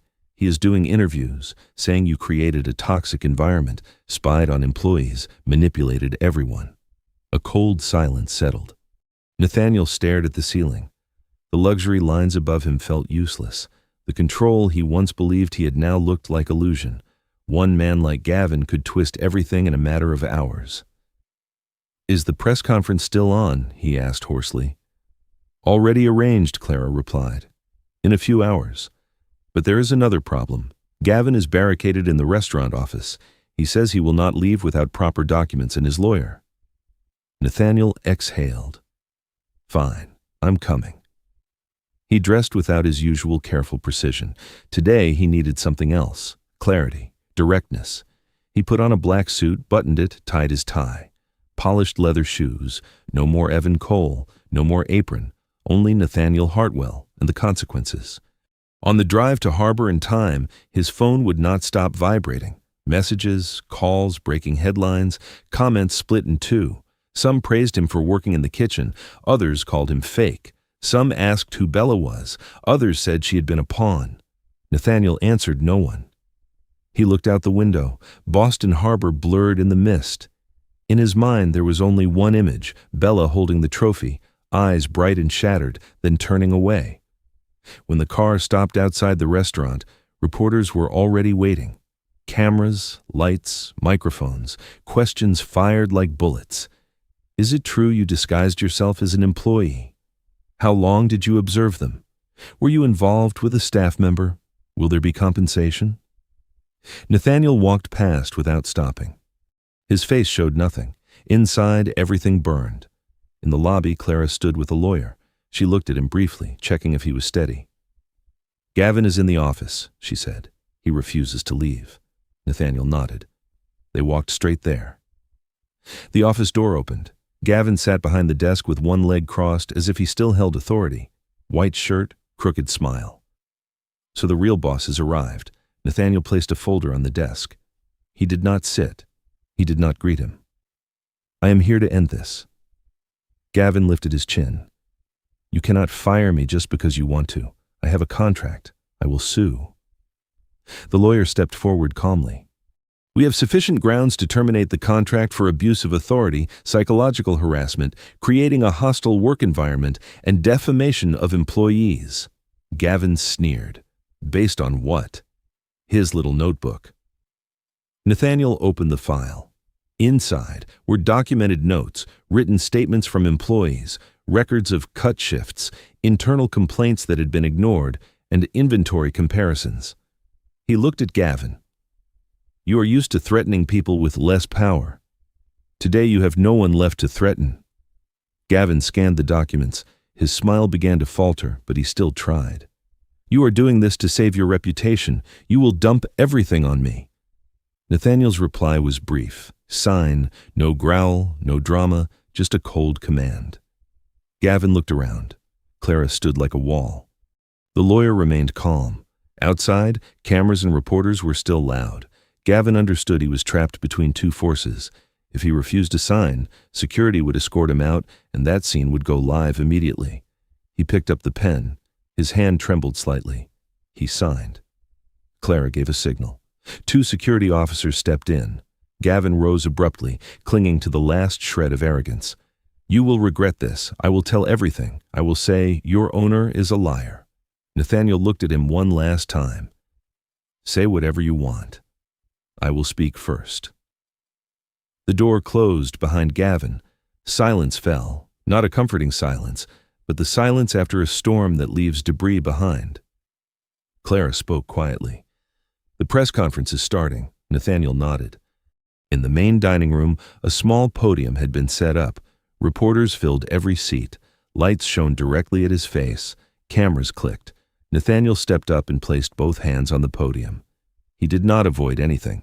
He did not search for polished words. "I am Nathaniel Hartwell. And yes, I worked undercover at Harbor and Time under another name." A murmur spread. He raised his hand, not to command, but to ask for a moment. "I understand why many feel betrayed. I understand why that caused fear among the staff. And I take responsibility for that choice." A reporter pressed. "Did you do it to spy on them?" Nathaniel met his gaze. "I did it because I was wrong to rely only on numbers. This restaurant was declining. Employees were leaving. Complaints were rising. I did not understand why. I was not present. That was my fault." He paused, then continued, his voice firmer. "But when I was present, I witnessed a manager abusing authority, humiliating employees, threatening their futures. That manager was Gavin Holt. Today, he has been officially terminated." A wave of voices erupted. Another question came. "What about the employee accused of stealing ingredients?" Nathaniel did not hesitate. "That accusation was entirely false. The employee is Isabella Carter. She stole nothing. She purchased her ingredients with her own money. She was threatened for daring to have a dream."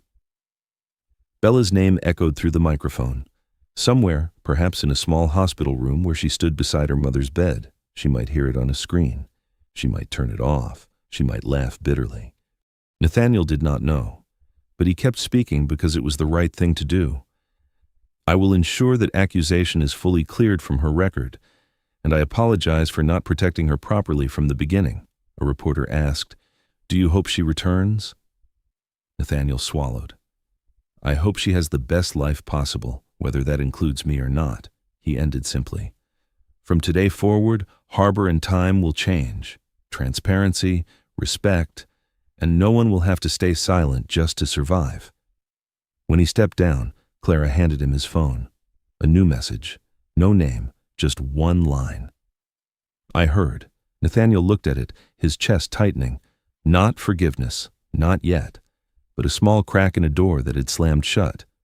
He stood in the crowded dining room under harsh lights and noise, and for the first time since everything broke, he felt he could breathe, just a little, but enough to keep moving. 2 days after the press conference, Bella left Boston. There was no long goodbye, no post, no announcement to colleagues. She left her apron in the locker, locked it, then went straight to the hospital to pick up her mother. A small suitcase, an envelope containing the second prize check, and a fatigue she had carried for far too long. On the bus leaving the city, Bella watched buildings slide backward past the window. She thought she would feel lighter. Instead, she felt empty. Empty because a dream she had just touched was cut short by truth. Empty because she had trusted someone she should not have trusted. Her mother sat beside her, pale but still trying to smile. "Do not worry," her mother said. "I am fine." Bella wanted to say, "Stop pretending," but she swallowed it. Her mother was trying to stay strong so her daughter would not collapse. They were both pretending strength for the other. In Boston, Nathaniel stood inside Harbor and Time after closing early. On paper, he had done everything right. Fired Gavin, announced reforms, publicly apologized, set up a reporting hotline, increased wages, adjusted shifts, hired a new manager with experience and respect. But when he stepped into the pastry section, it was still cold. The stainless counters shone brighter, the ovens were serviced, the shelves neatly arranged, but the place no longer breathed. He sat alone in the corner, where Bella once placed a slice of tart for him to taste. He remembered the way she tilted her body when listening for the oven bell, the small smile when something turned out just right, the scent of sea orange in the air, like a reminder that dawn could still come no matter how dark life felt. He had called her several times after the message I heard. No answer. He sent one final message and stopped. He would not drag her into another cycle of deception. He would not turn his regret into pressure. "If you need anything for your mother, tell me. I will do it properly." No secrets. That message went unanswered too. Claire advised him to continue appearing in the media to counter Gavin's narrative. Nathaniel did. He stood before cameras and spoke plainly about his mistakes. He blamed no one. He softened nothing. He took it all. But when the lights went off, he returned to an apartment too large, a dinner on time, water at the perfect temperature, a life perfectly arranged and hollow. The new manager at Harbor and Time began restructuring the kitchen. Employees breathed easier. After some time, Elise dared to smile again. Those who once kept their heads down slowly lifted them. Customers began returning. On paper, the restaurant recovered. But Nathaniel understood something deeper. Some things do not return through money and discipline alone. Some things are soul. And that soul had left with Bella. 2 months passed like a silent film. Nathaniel worked more. He attended meetings. He signed contracts. He flew between cities. He opened another branch. He did everything he used to do to outrun emotion. But whenever the wind from the harbor drifted through, he remembered the scent of sea orange. One evening, after Harbor and Time had closed, Nathaniel sat alone in the dim dining room, staring at the empty tables. The new manager brought him a report, said revenue had increased, customer reviews were better, staff retention was steady. Nathaniel nodded, then asked a question that did not fit the numbers. Do they laugh in the kitchen? The manager hesitated. Yes, but not much. Nathaniel understood. Smiles can be permitted. They cannot be bought. In the small town where Bella's mother was recovering, Bella rented a modest room near the hospital. During the day, she cared for her mother. At night, she baked in the shared kitchen of the building if it was free. She took small orders from nurses, from families of patients, from a few nearby cafes. People began to know her for one simple reason. Her pastries made them feel comforted. A young nurse once told her, "It only takes one bite and I feel like I am home." Bella heard that and her chest tightened because it was what her grandmother used to say in a different way, and because she realized her dream was not dead. It had only been redirected. Her mother's surgery was successful, recovery was slow but hopeful, and when hope returned, Bella allowed herself for the first time to imagine a future without fear immediately following it. She began to plan, not a restaurant, not yet. Too big, too far. A food truck, a mobile kitchen. A way to start without asking permission from any Gavin. When her mother was strong enough to walk a few steps down the hallway, Bella applied for a vendor permit. She used what remained of her second prize money as capital. She bought an old truck and painted it a soft shade of blue. She hand-lettered the sign herself, Harbor Heart, the heart of the harbor, and her own. On opening day, the sun was out. The crowd was small, just a few curious passers-by. Bella wore a red apron, her hair tied up as always, but this time no one shouted at her for moving too slowly. No one threatened to destroy her future. There was only the gentle sound of oil simmering, customers asking for orders, and a rough but honest kind of freedom. On the menu, she gave dishes names that made people smile. A chicken sandwich called Start Again, a soup called Do Not Quit, and a sea orange tart called Dawn. She did not mention Nathaniel, but she did not erase the memory either.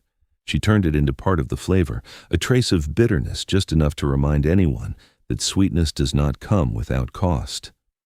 In Boston, on a Tuesday afternoon, Nathaniel walked along the harbor after a long meeting. He was looking at his phone when a scent made him stop.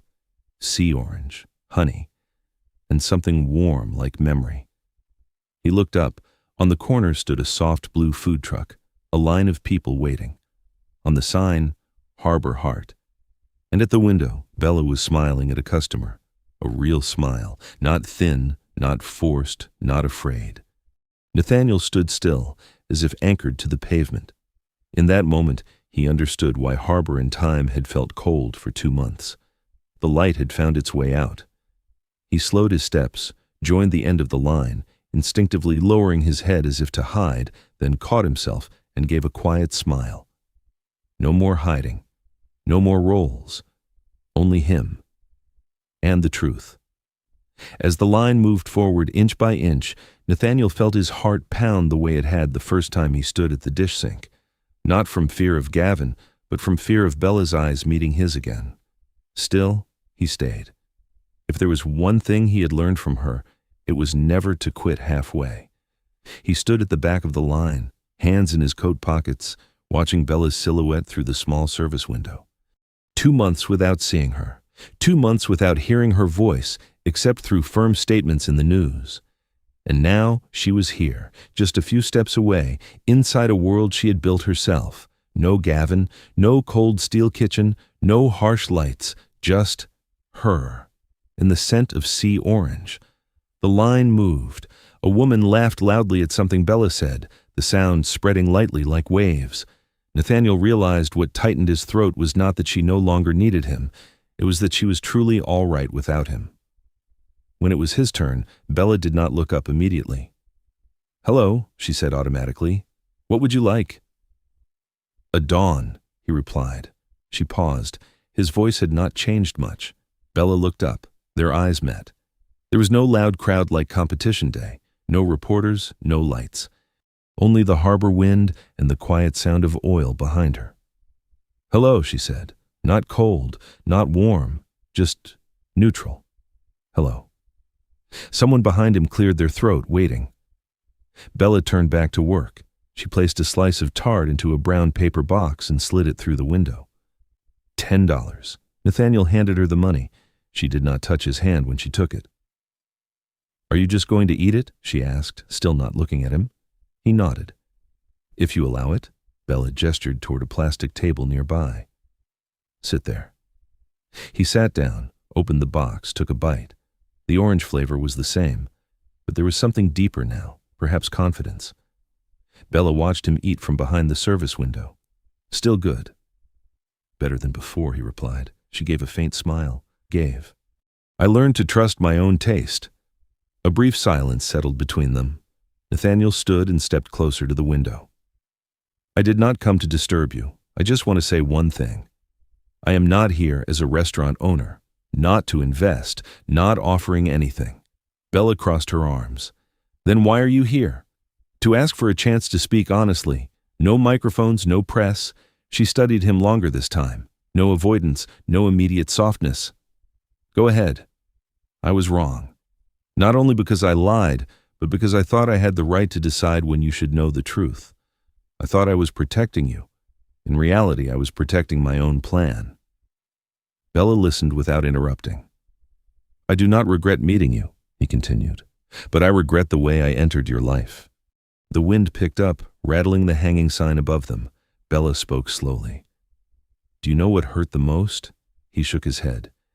"It was when I believed I had chosen the right person, and then I found out I was only part of your choice." Nathaniel did not argue. He nodded. "I cannot change what happened, but I can change how I stay." "Stay," Bella repeated. "I'm not sure I have the right to stay," Nathaniel said, meeting her eyes. "I'm not sure, but I want to try if you allow it." Another customer stepped forward and placed an order. Bella turned to serve, and the conversation paused. Nathaniel stepped back to give her space. He did not leave. He waited. Bella served a few more people. Her smile was natural. She joked, suggested items. No longer the woman forced into silence in a closed kitchen. When the line shortened, she stepped out of the truck and wiped her hands on her apron. "Do you know what I thought when I left Boston?" she asked. "Number one, I thought I would never trust anyone in this industry again. I would never let someone with power stand close to my dream." Nathaniel swallowed. "And now? Now I realize not all power is the same. But trust does not return just because someone apologizes. I understand. I'm not here to demand trust. I'm here to rebuild it, if possible." Bella glanced at the food truck behind her. "I'm not the girl from your kitchen anymore," he smiled softly. "I know, and I like that." She raised an eyebrow. "Really?" He nodded. "You do not need me. And that is exactly why I want to be here." Bella fell quiet. That was not the kind of line she was used to hearing. Not a promise, not possession, just acknowledgement. An older man approached. "You are Bella, right? I read about you. I want to try the Start Again sandwich." Bella smiled and turned back to work. Nathaniel watched her for a few more seconds, then stepped toward the sidewalk. "I will not stand here every day," he said when she glanced back at him, "but I will not disappear again. If you want to talk, I will listen. If not, I will still respect that." Bella looked at him. "You told the truth to the press." He nodded. "Because you deserve to hear your name without it attached to a lie," she exhaled slowly. "I am not promising anything, Nathaniel. You do not have to promise." He took a few steps away, then paused. "And Bella." She looked at him. "I like the name Harbor Heart." She laughed, genuinely this time. I know." Nathaniel walked away without turning back. His steps were lighter than when he arrived. Bella watched him until he disappeared around the corner. She did not know what the future would hold. She did not know if she had enough courage to love that man again. But she knew one thing. If there was a beginning this time, it would not come from a lie. It would come from a clear choice. And this time, she was the one holding the key. 3 weeks after their meeting at the Harbor Heart truck, Nathaniel did not start showing up every day. He kept his promise. No flowers, no relentless messages, no investment offers disguised as concern. Just once a week, he walked by in the late afternoon, bought whatever she recommended, paid in full, and spoke a few ordinary sentences like a regular customer. Bella noticed, and it was that patience that unsettled her more than any apology ever could. One evening, as the truck was about to close, Nathaniel lingered a little longer. "Do you have 5 minutes?" he asked. Bella glanced at the clock. The last customer had just left. The wind moved softly, carrying the scent of salt from the harbor. 5 minutes, she said. They walked along the pier. They did not touch. The distance between them was just enough to talk without feeling cornered. Nathaniel spoke first. "I am restructuring the entire management system at Harbor and Time, not just replacing people, changing how it operates." Bella did not look at him. "For a moral lesson or for revenue?" "For both," he answered plainly. "But if it were only for revenue, I would not have made myself a public joke in front of the press." She gave a faint sound, not quite a protest. He continued. "I want to open a new model, smaller, transparent, a space where chefs have a voice, where no one is crushed by management, where no one has to stay silent to survive." Bella stopped walking. "And you think I will jump into that?" He shook his head. "I'm not thinking anything. I just want you to know I am serious, whether you are involved or not." She studied him carefully, searching for manipulation. She did not find it. "What have you learned?" she asked. Nathaniel paused. "That power does not make you bigger than others. It only magnifies who you already are. If you are weak inside, power turns you into Gavin. If you are willing to face your mistakes, it can become a tool for repair." Bella was quiet. They took a few more steps. "You're thinking about expanding," Nathaniel said gently. "I've heard Harbor Heart mentioned 2 blocks away already." Bella smiled lightly. "Rumors travel fast. I've been invited to park at the Southern Weekend Market, and a small cafe wants to collaborate. That is good news." "It is." He looked at her. "And are you afraid?" Bella answered honestly. "Yes. Afraid of failing. Afraid of being swallowed if I grow too fast. But this time, if I fall, I know I chose it myself." Nathaniel nodded. "That makes all the difference." The wind grew stronger. Bella wrapped her arms around herself for warmth. Nathaniel wanted to offer his coat, but he did not. He remembered the boundary. Bella spoke first. "What do you still want from me?" The question was direct. Nathaniel did not avoid it. "I want a chance to get to know you again. Not as Evan, not as a restaurant owner, just as Nathaniel, a man who likes sea orange and believes in you." Bella looked out at the dark water. "I cannot go back to where we were." "I know, and I do not want you to go back. I want to move forward." She turned to him. "If I say no," he inhaled slowly, "I will respect that, and I will remain a loyal customer of Harbor Heart." Bella let out a soft laugh. "You always know the most reasonable thing to say." He shrugged. "This time it is not strategy, just the truth." The silence between them was no longer sharp. It had softened, like the space between 2 heartbeats slowing down. Bella spoke slowly. I cannot forgive everything in a day. He nodded. I do not expect that. I do not want to be placed in a position of dependence again. You will never be in that position with me. She held his gaze for a long moment. Are you sure? He answered firmly. I am sure. Bella exhaled. Then we start with something simple. He waited. Tomorrow I need someone to help me move the truck to the southern market at 5 in the morning. I'm not hiring anyone else. If you want to prove you are not just talking, you can show up. Nathaniel did not hesitate. I will be there. She looked at him with a hint of challenge. Do not be late. He smiled. I have washed dishes before dawn. 5 in the morning does not scare me. Bella shook her head lightly, but the corner of her mouth lifted. Fine. They walked back to Harbor Heart. Bella climbed up to pack away supplies. Nathaniel stood below, handing her the last crate of ingredients. When everything was done, she sat on the step of the truck and looked at him. I am not promising to love you again, Nathaniel. He nodded. I'm not asking you to love me again right now. She tilted her head. So you already love me? Nathaniel did not smile. I never stopped. There was no drama, no raised voices, just a calm sentence spoken between the gentle rhythm of waves against the pier. Bella looked at him, and this time she did not look away. I am not ready to say that. I know, he replied, but you are not walking away anymore. She did not answer, but she did not turn her back either. That night, as Bella drove back to her small apartment near the hospital, she thought about 5 in the morning. She thought about standing beside a man who was not hiding, not pretending. She was afraid, but not the kind of afraid that made her want to run. On the other side of the city, Nathaniel stood on the balcony of his apartment, looking down at the harbor. He did not know what tomorrow would bring. He was not sure how many chances Bella would give him, but he knew one thing. This time, he was not stepping into her life with secrets. He was stepping in by her choice, and to him, that was an entirely different beginning. At 5 in the morning, it was still dark. Nathaniel had been standing outside Bella's small apartment since 10 minutes to 5. No suit, no polished leather shoes, just a thick jacket, jeans, and the old pair of shoes he had kept since college. When Bella opened the door, she looked him up and down. You are early.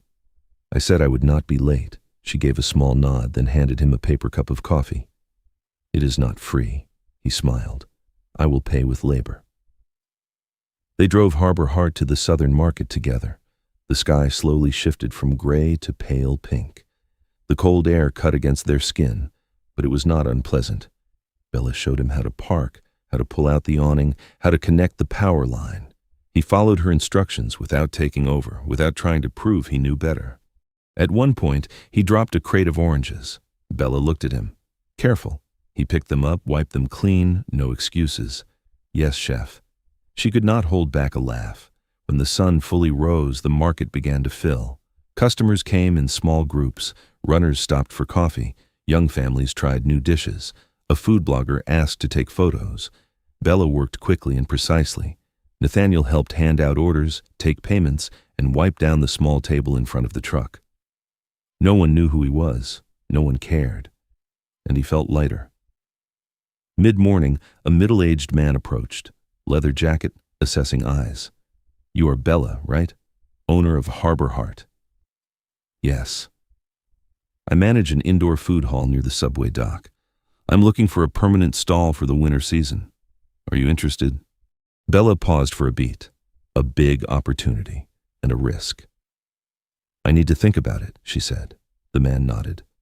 I will send you the details. I need an answer in 3 days. He walked away. Nathaniel looked at Bella. That is the next step. Or the step that makes me fall, she replied. I'm not saying you have to accept. I know. She looked at him. What would you say if I asked your opinion? He thought for a moment. I would ask you one question. Do you want to expand because you are afraid of being left behind, or because you are truly ready? Bella fell silent. She watched the crowd moving past. Harbor Heart was selling well today, but it was still a food truck, not a permanent space, not the final dream.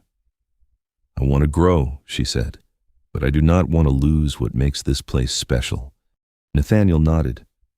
"Then you build the new place by your rules, not someone else's." Bella looked at him, her eyes softer. "You speak as if you learned that the hard way." He gave a faint smile. "I did." At noon, when the market was at its busiest, a group of reporters appeared at the entrance. One of them recognized Nathaniel. "Is that not Nathaniel Hartwell?" Bella heard it and turned around. Her eyes were not panicked like before, just assessing. A reporter approached. "Are you investing in this truck?" Nathaniel opened his mouth, but Bella spoke first. "He is the one who helps me wake up early." Her voice was calm. "Not an investor, not an owner, just a friend." Nathaniel looked at her. The reporter pressed on. "Will Harbor Heart become part of your restaurant group?" Bella looked straight into the camera. "Harbor Heart belongs to me, and it always will. No challenge, no anger, just certainty." The reporters could not extract anything more and eventually pulled away. Nathaniel turned to her. "Thank you." Bella shrugged lightly. "I'm not letting anyone rewrite my story anymore." Late in the afternoon, the market thinned out. They closed up the truck and counted the cash. Not much, but enough for a good day. Bella sat on the step of the truck, looking at the money in her hand. "If I accept the permanent stall, I will need more capital." Nathaniel did not interrupt. "I will apply for a bank loan first, or find a small partner, not you." He nodded. "I was not planning to offer." She looked at him, half smiling. "Good." They were quiet for a moment.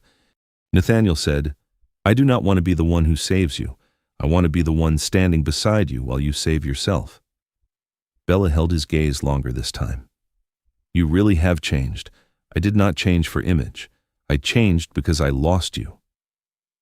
The words slowed the air between them. Bella exhaled softly. "Do not put that responsibility on me." He shook his head. "No.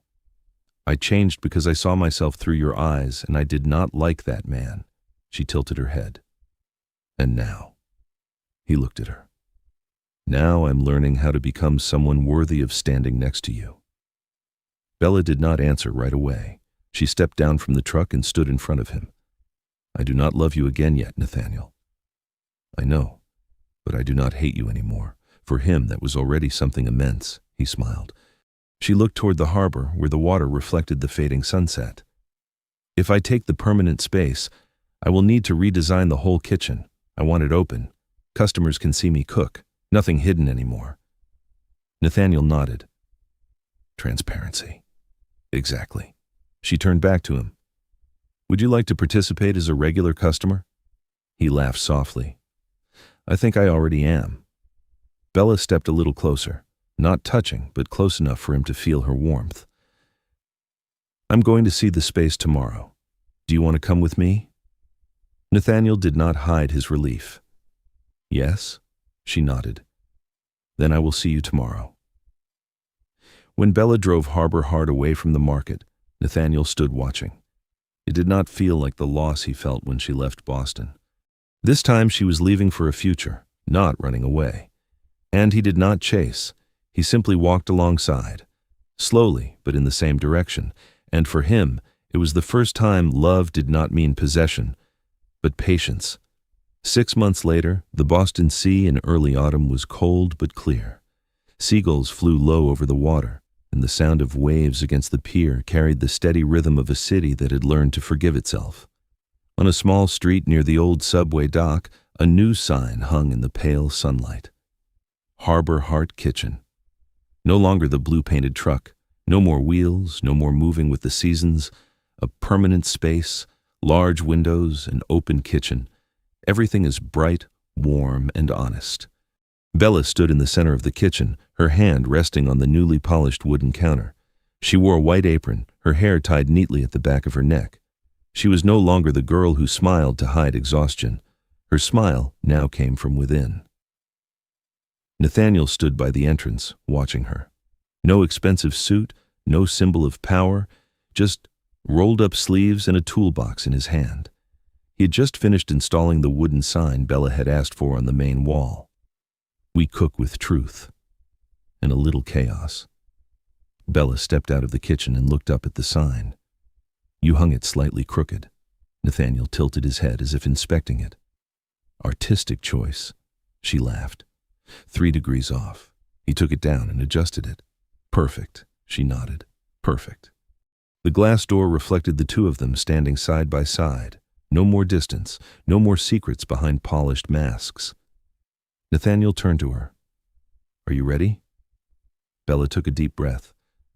I've been waiting for this moment since I was 13, standing in my grandmother's small kitchen and dreaming of a place with my name on it. She looked at him. And you. I did not come here to own it. I came to see it exist. The door opened. The first customers stepped inside. Some had once stood in line at Harbor Heart. Some had read about her in a magazine. Some were simply curious. No one came because of Nathaniel. They all came because of Bella. And that was exactly what he wanted. The opening was simple. No balloons, no red carpet. Just the smell of golden fried chicken, hot restart soup, and laughter rising from the open kitchen counter. Bella moved between the stations like she had always belonged there. She spoke with customers, explaining each dish. Every name on the menu carried a story. Forgiveness, chicken, reconciliation, risotto, honest tart. Nathaniel helped carry plates to tables, wiped surfaces, cleared trays. A little boy recognized him from old news clips and whispered to his mother, "That is the billionaire." Nathaniel crouched down to the boy's level. "Today I am the assistant cook." The boy grinned. Evening slowly settled in. The warm yellow lights inside the restaurant reflected against the glass. The space felt like a home. When the last guest left, Bella leaned back against the counter and exhaled. We did it. Nathaniel stepped closer. Not we. You. She looked at him. You do not have to step that far back. I'm not stepping back. I'm standing where I belong. The silence between them was no longer tense. It was understanding.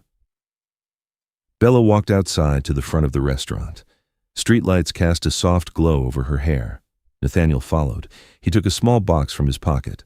No spectacle, no stage, no microphone. Bella looked at the box, then at him. Do not kneel. He smiled lightly. I am not going to. He opened the box, a simple ring, not oversized, not dazzling, but enough to catch the light. He spoke slowly. I used to think love was possession, victory, achievement. He paused. But you taught me that love is staying, listening, making things right. Bella did not speak. Her eyes were wet but steady. I do not promise to be perfect. I promise to be honest. He held up the ring. Bella Carter, will you move forward with me, not because I can give you something, but because we choose each other every day. There was no music, no crowd, just the wind. Bella stepped closer and placed her hand against his cheek. You're still clumsy in the kitchen. He smiled. I'm improving. She laughed through her tears. I do not need a billionaire. I need someone who does not run when things get hard. He nodded. I am here. She looked at the ring. And this time, there are no secrets. None. She took a breath. Then yes. Nathaniel let out a quiet breath, as if he had just set down a weight he had been carrying for months. He slid the ring onto her finger, not hurried, not trembling. Just certain. Bella pulled him close and kissed him under the streetlight. No drama, no noise. Just right. A few weeks later, Reed Culinary Group officially announced Nathaniel's withdrawal from direct executive leadership. He transferred operational control to the board and remained in a strategic role, not because of scandal, because of choice. Each morning he showed up at Harbor Heart Kitchen, sleeves rolled up, learning how not to burn water. Bella remained head chef, co-owner, the one who made the final decisions on the menu. They argued, they laughed, they disagreed, but neither of them walked away. A year later, when Nathaniel looked back, he did not remember last quarter's profit numbers. He remembered the smell of soup on rainy days. He remembered Bella calling out to him when he sliced onions too thick. And he understood. Success was not owning more restaurants. It was finding where you truly belonged. Harbor Heart Kitchen was not just a restaurant, it was a reminder that everyone deserves the chance to make things right and to begin again. And what about you? If you had a chance to start over, would you choose to stay or to run? Share where you are watching from and share your thoughts. Do not forget to leave a comment and tell us how you would rate this story. If you believe real love can change a person, press like and follow so you do not miss the next stories from our channel Love After Everything.